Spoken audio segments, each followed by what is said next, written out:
Dam 1972માં બન્યો, ખેડૂતો માટેનો સિંચાઈ યોજનાનો ડેમ છે, છતાં 1987માં દુષ્કાળ પડ્યો। ખેડૂતોએ મોટું મન રાખી આપણા જ ભાઈ દીકરા રાજુલામાં રહે છે એ રીતે 1.5 MCFT પાણી જ ખાલી દુષ્કાળ પૂરતી મંજૂરી લઈ અને આ પાણી આપ્યું અને આપણા ભાઈ દીકરા પીવે એટલા હેતુથી આપ્યું હતું। 39 વર્ષથી એ ડેમમાંથી પાણીની આ નગરપાલિકા દ્વારા ચોરી થઈ અને આ બધું કોર્પોરેટ કંપનીઓના હિતાર્થે કે નગરપાલિકાનો એ ડેમ નથી છતાંય લઈ જાય છે।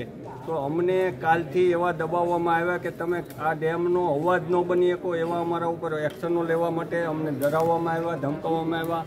10-15 દિવસ પહેલાં આજ અહીંના પ્રાંત અધિકારી સાહેબ છે એમણે અમને 25 ખેડૂતોને બોલાવ્યા હતા અને અમને દબાવવાના પ્રયત્નો ન્યા થયા। પછી અમે નિશા ઉતરી અને મીડિયામાં બાઇટ આપેલી અને આજની તારીખ સુધી અને અમને અમારી માંગ એ છે કે નગરપાલિકાનું પાણી સરકારે અને મહીપરીમાંથી આવ્યું છે, અહીં રાજુલા ડેમ છે, આ ચારે બાજુ સોર્સ છે, તો સિંચાઈનું પાણી ધાતવડી ડેમમાં જ વારંવાર શા માટે લેવામાં આવે છે અને અમને દબાવીને પાણી લઈ લેવાનો પ્રયત્ન શા માટે કરવામાં આવે? અમારી ડેમ છે, નગરપાલિકાને અમે પાણી આપીએ પણ અમારા ફ્યુઝ ગેટ આ 20 વર્ષથી પડી ગયા છે, એમાં માટે કોઈ ધ્યાન નથી દીધું। 50 વર્ષથી એમાં માટી છે, એના માટે કોઈ ધ્યાન નથી દીધું, મીટર નથી મૂક્યો અને અમને ડરાવી ધમકાવીને લઈ જવાની વાત કરે છે।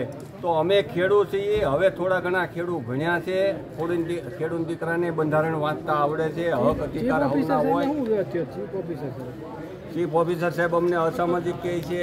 ચીફ ઓફિસર સાહેબને અમે વિનંતી કરીએ છીએ કે બેન તમે મહિલા છો, તમે કોઈના હાથો બની અને ખેડૂતો અન્નદાતા છે જગતના, એને અસામાજિક કહેવાનું છોડી દો।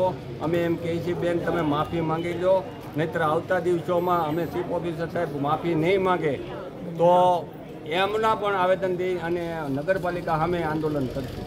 ઓકે।